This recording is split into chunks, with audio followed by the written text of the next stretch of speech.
ఆషాఢమాస దశమిని పురస్కరించుకుని కాకినాడ జగన్నాథపురంలోని జమ్మిచెట్టు శ్రీ కనకదుర్గ అమ్మవారి ఆలయంలో శుక్రవారం భక్తి శ్రద్ధలతో ప్రత్యేక కార్యక్రమాలు నిర్వహించారు. ఈ సందర్భంగా 22వ డివిజన్ తెలుగుదేశం పార్టీ ఇన్ఛార్జ్ పీర్ల లక్ష్మీ ప్రసన్న రామ్జీ మాట్లాడుతూ జమ్మిచెట్టు కనకదుర్గమ్మ అమ్మవారి ఆలయం ఎంతో పురాతనమైన ఆలయమని, మా పూర్వీకుల నుండి ఇప్పటి వరకు ప్రతి సంవత్సరం ఆషాఢ మాసంలో అమ్మవారికి సారె సమర్పించడం తెలుగు సాంప్రదాయంలో విశిష్టమైన ఆచారమని తెలిపారు.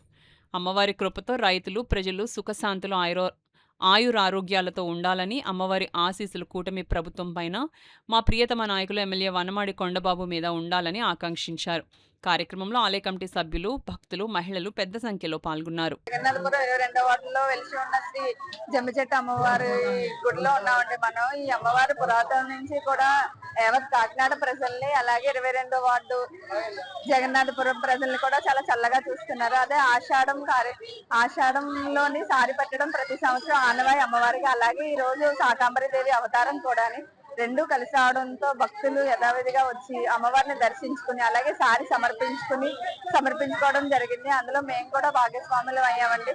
అలాగే అన్నదానం కార్యక్రమం కూడా చాలా భారీగా జరుగుతుంది. ప్రజలందరూ కూడా ఈ అమ్మ ఆశీస్సులతో చాలా ఆనందంగా ఆరోగ్యాలతో ఉండాలని కోరుకుంటూ, అలాగే కొండబాబు గారిని కూడా చల్లగా చూస్తారని కోరుకుంటూ ఈ అవకాశం ఇచ్చినందుకు